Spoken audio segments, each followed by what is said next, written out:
ദൈവ തിരുനാമത്തിന് മഹത്വമുണ്ടാവട്ടെ. Bible reading പ്രോഗ്രാമിൽ സംബന്ധിക്കുന്ന ഏവർക്കും കർത്തൃനാമത്തിൽ സ്നേഹവന്ദനം. ഉൽപ്പത്തി പുസ്തകം 15-ാം അധ്യായം നമ്മൾ ഇന്ന് വായിക്കുന്നു. 14-ാം അധ്യായത്തിൽ സഹോദരപുത്രനായ ലോത്തിനെ യുദ്ധം ചെയ്ത് തിരിച്ചു കൊണ്ടുവരുന്നവനായ അബ്രാഹാമിനെ ദൈവത്തിൻ്റെ മഹാപുരോഹിതനായ മൽക്കീസദേക്ക് എതിരേറ്റ് ചെല്ലുകയും വീഞ്ഞുകൾ വെച്ച് അബ്രാഹാമിനെ അനുഗ്രഹിക്കുകയും ചെയ്ത് നമ്മൾ കണ്ടു.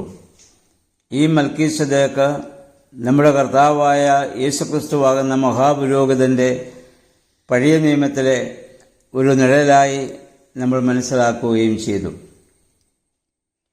നമ്മുടെ കർത്താവ് മൽക്കീസദേക്കിൻ്റെ ക്രമപ്രകാരം ഈ ഭൂമിയിൽ വന്ന നിത്യപുരോഹിതനാണ്. മൽക്കീസദേക്ക് അബ്രാഹാമിനെ അനുഗ്രഹിച്ചത് അപ്പവും വീഞ്ഞും വെച്ചാണെങ്കിൽ അത് ദൈവത്തിൻ്റെ മഹാപുരോഹിതനായ യേശുക്രിസ്തു വീഞ്ഞുകൾ വെച്ച് വിശുദ്ധ കുർബാന മർക്കോസിൻ്റെ മാളികയിൽ നടത്തുന്നതിൻ്റെ പഴയ നിയമത്തിലെ ഒരു നിഴലായി നമുക്ക് കാണാവുന്നതാണ്. അതുകൊണ്ട് നമ്മളൊക്കെ ഇന്ന് അനുഗ്രഹിക്കപ്പെടുന്നത് വീഞ്ഞുകളായ വിശുദ്ധ കുർബാന അർപ്പണത്തിലൂടെ, അതിലുള്ള പങ്കാളിത്തത്തിലൂടെ, അതിൻ്റെ അനുഭവത്തിലൂടെയാണ്. അതിൻ്റെ നിഴലായി പഴയ നിയമത്തിൽ ഇങ്ങനെ സംഭവിച്ചുവെന്ന് നമുക്ക് മനസ്സിലാക്കാം. അങ്ങനെ മൽക്കീസദേക്കിനാൽ അനുഗ്രഹിക്കപ്പെട്ടവനായ അബ്രാമിനെ ദൈവം കൊടുക്കുന്ന വാഗ്ദത്തവും ദൈവവുമായി ചെയ്യുന്ന ഉടമ്പടിയുമാണ് 15-ാം അധ്യായത്തിൽ നമ്മൾ കാണുന്നത്. അബ്രാമിന് ദൈവം ഒരു ദർശനത്തിൽ അവിടെ വെളിപ്പെടുന്നു. അബ്രാമിനോട് പറയുന്നു, നീ ഭയപ്പെടേണ്ട, ഞാൻ നിനക്ക് പരിചയമാണ്. പരിചയ എന്നുള്ളത് സുരക്ഷിതത്വത്തെയാണല്ലോ സൂചിപ്പിക്കുന്നത്. നിന്റെ ജീവിതത്തിൽ നീ ഭയപ്പെടേണ്ട ആവശ്യമില്ല. നിന്റെ ജീവിതത്തിൻ്റെ എല്ലാ രംഗങ്ങളിലും ഞാൻ നിനക്കൊരു പരിചയമാണ്. കാരണം വീഞ്ഞുകളാൽ മൽക്കീസദേക്ക് എന്ന മഹാപുരോഹിതനാൽ അനുഗ്രഹിക്കപ്പെട്ടവനാണ് അബ്രാഹാം. അബ്രാഹാം ദൈവത്തോട് ചേർന്ന് നിൽക്കുവാൻ തക്കവണ്ണം ദൈവം അവനെ സംരക്ഷിക്കുമെന്ന വാഗ്ദത്തം ഇവിടെ നൽകുകയാണ്. ഇനിയും അബ്രാഹാം ഇവിടെ ദൈവത്തോട് ചോദിക്കുന്നുണ്ട്, സന്താനങ്ങളില്ലാത്ത എനിക്ക് എന്ത് പ്രതിഫലമാണ് നീ നൽകുന്നത്? അബ്രാഹാമിൻ്റെ ആഗ്രഹവും പ്രാർത്ഥനയും എല്ലാം അവനൊരു സന്താനം ലഭിക്കുന്നതിന് വേണ്ടിയായിരുന്നല്ലോ. ഇസ്രായേൽ ജനത്തെ സംബന്ധിച്ചിടത്തോളം സന്താനമില്ലാതെ ഒരുവൻ മരിക്കേണ്ടി വന്നാൽ അവൻ ശാപഗ്രസ്തനാണെന്ന രീതിയിൽ അന്നത്തെ സമൂഹം അവരെ കണ്ടിരുന്നു. അദ്ദേഹം പറയുന്നു, ഇനി എൻ്റെ മരണശേഷം എൻ്റെ സകല സമ്പത്തിനും അവകാശിയാകാൻ പോകുന്നത് എൻ്റെ വീട്ടിൽ നിൽക്കുന്ന എൻ്റെ ദാസനായ ദമസ്കോസുകാരൻ എലിയാസാറാണ്. അല്ലാതെ എനിക്കൊരു മക്കളെ നീ ഇതുവരെ തന്നിട്ടില്ലല്ലോ എന്നുള്ളതാണ് അബ്രാഹാമിൻ്റെ ചോദ്യം. അപ്പോൾ ആ ദർശനത്തിൽ യഹോവയായ ദൈവം അബ്രാഹാമിനോട് പറയുന്നു, നിന്റെ ദാസരാരും ഇതിന് അവകാശിയായിരിക്കില്ല, നിനക്ക് ഞാൻ മക്കളെ തരും. അത് നിന്റെ മകൻ തന്നെയായിരിക്കും നിന്റെ സകല സ്വത്തിനും അവകാശിയായിട്ട് വരിക എന്ന് പറഞ്ഞു. എന്നിട്ട് പറഞ്ഞു, നീ ആകാശത്തേക്ക് നോക്കുക, നക്ഷത്രങ്ങളെ എണ്ണുവാനോ നിനക്ക് സാധിക്കുമോ? അതുപോലെ നിന്റെ സന്താന പരമ്പരകൾ നിനക്ക് ഉണ്ടാകും. ഇതിനു മുൻപ് നിനക്ക് പൂഴിയെ എണ്ണാൻ പറ്റുമെങ്കിൽ എന്നുള്ള അനുഗ്രഹവും ഇതിനു മുമ്പ് കൊടുത്തതായി, വാഗ്ദത്തം കൊടുത്തതായി നമ്മൾ കാണുന്നുണ്ട്. നമ്മൾ പറയുന്നത്, ദൈവം പറഞ്ഞതായ ആ വാക്കിൽ അബ്രാഹാം പൂർണ്ണമായി വിശ്വസിക്കുകയാണ്. ദൈവം പറഞ്ഞതുപോലെ തന്നെ അത് സംഭവിക്കുമെന്ന് പൂർണ്ണമായി ആ മനുഷ്യൻ വിശ്വസിക്കുകയാണ്. അപ്പം അദ്ദേഹം, നമുക്കറിയാം, എബ്രായ ഭാഷയിൽ അമാൻ എന്ന വാക്കാണ് അപ്രകാരം എന്ന് പറയുന്നത്. അതിൽ നിന്നാണ് നമുക്ക് ആമേൻ എന്ന വാക്ക് ഉണ്ടായിട്ടുള്ളത്. ദൈവം നമ്മളോട് അരുളി ചെയ്യുന്നതിനോട് ആമേൻ പറയാൻ നമുക്ക് സാധിക്കണം. അത് മുൻപ് സംഭവിക്കുമെന്ന് വിശ്വസിക്കുക. അതാണ് യഥാർത്ഥ വിശ്വാസമെന്ന് പറയുന്നത്. വിശ്വാസം നമുക്കിന്നുണ്ടാകുന്നത് കേൾവിയാലും കേൾവി ക്രിസ്തുവിന്റെ വചനത്താലും വരുന്നുവെന്ന് റോമാലേഖനം 10:17 പൗലോസ് ശ്ലീഹ നമ്മെ ഓർമ്മപ്പെടുത്തുന്നുണ്ട്. നമുക്കിന്ന് ദൈവത്തെ കാണുവാനും കേൾക്കുവാനും അനുഭവിക്കാനും പറ്റുന്നത് ദൈവവചനത്തിലൂടെയാണ്, ആരാധനകളിലൂടെയാണ്. അവിടെയാണ് ദൈവവചനത്തിൻ്റെ ഏറ്റവും വലിയ ശ്രേഷ്ഠതയെന്ന് പറയുന്നത്. പൗലോസ്ലീഹ പറഞ്ഞ് വിശ്വാസം കേൾവിയാലും കേൾവി ക്രിസ്തുവിൻ്റെ വചനത്താലും വരുന്നുവെന്ന് പറഞ്ഞത് അതുകൊണ്ടാണ്. അപ്പോൾ വിശ്വാസം ആരംഭിക്കുന്നത് ദൈവികമായ വാഗ്ദാനങ്ങളിലാണ്, അല്ലാതെ നമ്മുടെ മനസ്സിൻ്റെ ആഗ്രഹങ്ങളിലല്ല. നമ്മുടെ മനസ്സിൻ്റെ ആഗ്രഹങ്ങൾക്കനുസരിച്ചാണ് നമുക്ക് വിശ്വാസം ഉണ്ടാകുന്നതെങ്കിൽ, നമുക്കല്ലെങ്കിൽ ഭൗതികമായതിനെ പ്രതിയാണ് നമുക്ക് വിശ്വാസം ഉണ്ടാകുന്നതെങ്കിൽ, നമ്മൾ നേരത്തെ ചിന്തിച്ചതുപോലെ ബാബേലിൻ്റെ അനുഭവമാണ്. എന്നാൽ യെരുശലേമിൻ്റെ അനുഭവത്തിലാണ് നമ്മൾ ജീവിക്കുന്നതെങ്കിൽ ഒരിക്കലും അങ്ങനെയാവുകയില്ല. ദൈവഹിതം എന്താണോ അപ്രകാരം എന്നിൽ സംഭവിക്കട്ടെ എന്നുള്ള സമർപ്പണമാണ് യെരുശലേമിൻ്റെ അനുഗ്രഹത്തിൻ്റെ പ്രത്യേകത എന്ന് പറയുന്നത്. അപ്പോൾ ഇവിടെ നമ്മൾ കാണുന്നത് യഹോവയുടെ വാഗ്ദത്തം ഉടമ്പടിയാൽ ഇവിടെ മുദ്രയിടപ്പെടുകയാണ്. ഇവിടെ നമ്മൾ കാണാൻ പോകുന്നത് ഇസ്രായേൽ എന്ന സമൂഹത്തിൻ്റെ ആരംഭം അത് അബ്രാമിൻ്റെ പാരമ്പര്യത്തിൽ വരുന്ന സൃഷ്ടികർമ്മങ്ങളിലൂടെ നടക്കുന്നു എന്നതിനേക്കാൾ ഉപരിയായി അബ്രാമിന് ദൈവം കൊടുത്ത വാഗ്ദത്തം മൂലമാണെന്ന് നമുക്ക് മനസ്സിലാകുന്നു. അപ്പം ദൈവജനത്തെക്കുറിച്ചുള്ള ഈ ഉറപ്പ് തീർച്ചയായും അന്വർത്ഥമാകത്തക്ക വിധം അസംഖ്യ മക്കളെ ദൈവം ഇവിടെ അബ്രാമിന് വാഗ്ദത്തം ചെയ്യുകയാണ്.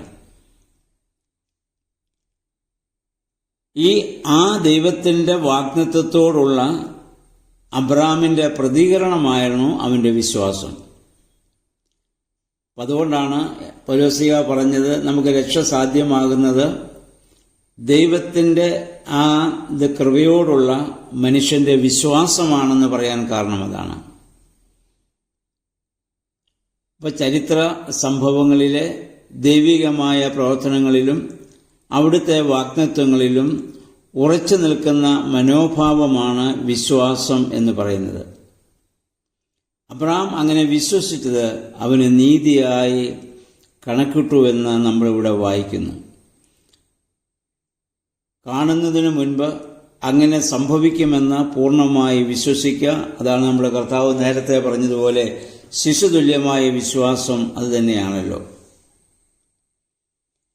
അപ്പം അബ്രാമിൻ്റെ ആ വംശജരുടെ ഇസ്രായേൽ രാജ്യത്തെക്കുറിച്ചുള്ള അവകാശവാദം ഉറപ്പിക്കുന്ന ഉടമ്പടി ബന്ധത്തിൻ്റെ വാർത്തയായിട്ടാണ് ഈ വേദഭാഗം വേദപണ്ഡിതന്മാർ കാണുന്നത്. ഇനി ഈ ഉടമ്പടിയുടെ രൂപം അവിടെ ഉടമ്പടി ചെയ്യുന്ന യഹോവയായ ദൈവം അബ്രാമിനോട് പറയുന്നു, നീ മൃഗങ്ങളെ കൊണ്ടുവരുവാനും അതിനെ പിളർന്നു വയ്ക്കുവാനും പക്ഷികളെ പിളർന്നു വയ്ക്കുവാനും ഒക്കെ ഇവിടെ ആവശ്യപ്പെടുന്നൊരു ഭാഗം നമ്മൾ കാണുന്നുണ്ട്.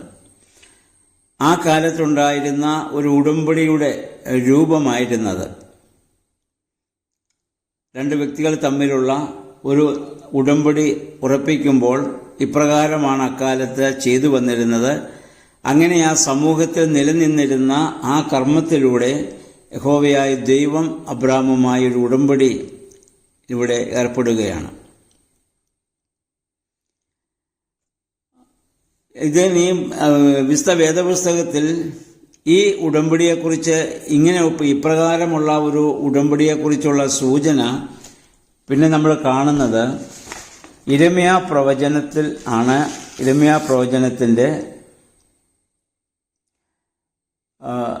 അതിൻ്റെ 34-18 മുതൽ 20 വരെയുള്ള വാക്യങ്ങൾ.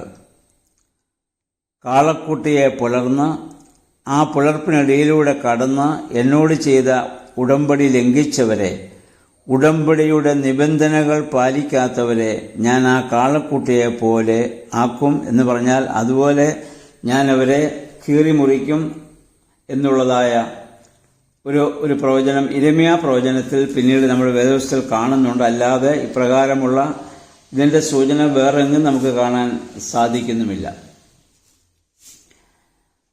അപ്പം അതിനുശേഷം ഏകദേശം നമുക്കറിയാം 400 വർഷത്തോളം ഇസ്രായേൽ ജനം അടിമത്തത്തിൽ പോവുകയും മിസ്രൈമ അടിമത്തത്തിലായിരിക്കുകയും അതിനുശേഷം യഹോവയായ ദൈവം കൽപ്പിച്ച പ്രകാരം അവരുടെ വിടുതൽ അവിടെ സംഭവിക്കുകയും മോശ മുഖാന്തരം അവർ പിന്നീട് മിസ്രൈമിലേക്ക് കനാനിലേക്ക് കടന്നു വരുന്ന സംഭവവും ഇനി പുറപ്പാട് പുസ്തകത്തിലാണ് നമുക്കിനി കാണാൻ സാധിക്കുന്നത്.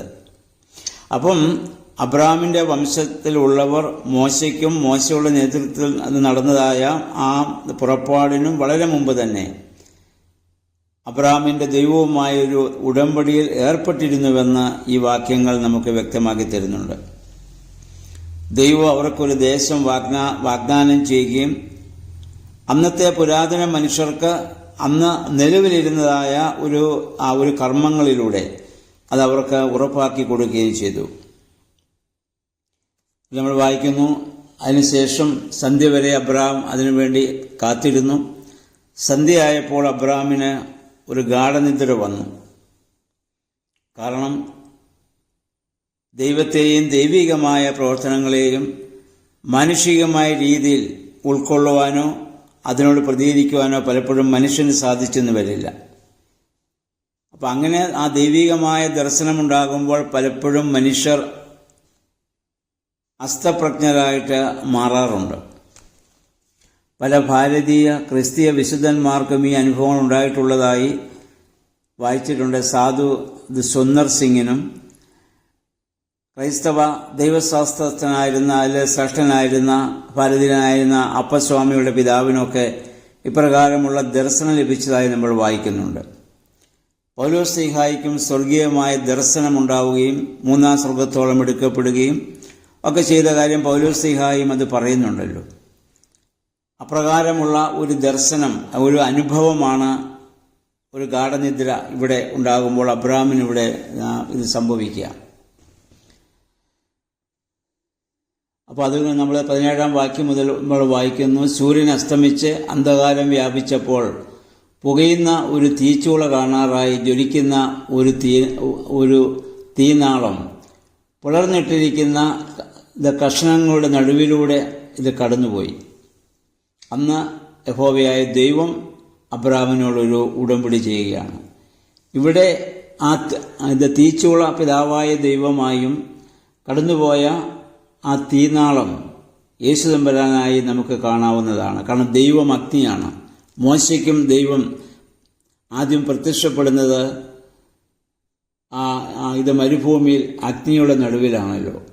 അപ്പോൾ ആ ഒരു അനുഭവം അതിന് നൂറ്റാണ്ടുകൾക്ക് മുമ്പ് തന്നെ അബ്രാമിനിവിടെ ഉണ്ടാവുകയാണ്. അപ്പം ആ ദൈവത്തിൻ്റെ ആ വാഗ്ദാനത്തിൽ അബ്രാം അടിയുറച്ച് വിശ്വസിക്കുന്നു എന്നുള്ളതാണ് അബ്രാമിൻ്റെ ശ്രേഷ്ഠത. നമ്മളും ദൈവത്തിലും ദൈവികമായ വചനങ്ങളിലും അടിയുറച്ച് വിശ്വസിക്കുമ്പോൾ ദൈവം ചെയ്ത വാഗ്ദത്തം പ്രാപിക്കുമെന്നുള്ള ആ വിശ്വാസത്തിലാണ് ദൈവത്തിൻ്റെ അനുഗ്രഹം നമുക്ക് പ്രാപിക്കുവാൻ സാധിക്കുന്നത്. അപ്രകാരമുള്ള ഒരു വിശ്വാസത്തിൻ്റെ പൂർണ്ണതയിൽ ജീവിക്കുവാൻ ദൈവമേ, പരിശുദ്ധാത്മാവേ, ഞങ്ങളെ ശക്തീകരിക്കണമേ എന്ന് നമുക്ക് ഏവർക്കും പ്രാർത്ഥിക്കാം. ദൈവത്തിൻ്റെ പരിശുദ്ധാത്മാവ് അതിന് നമ്മെ സഹായിക്കട്ടെ.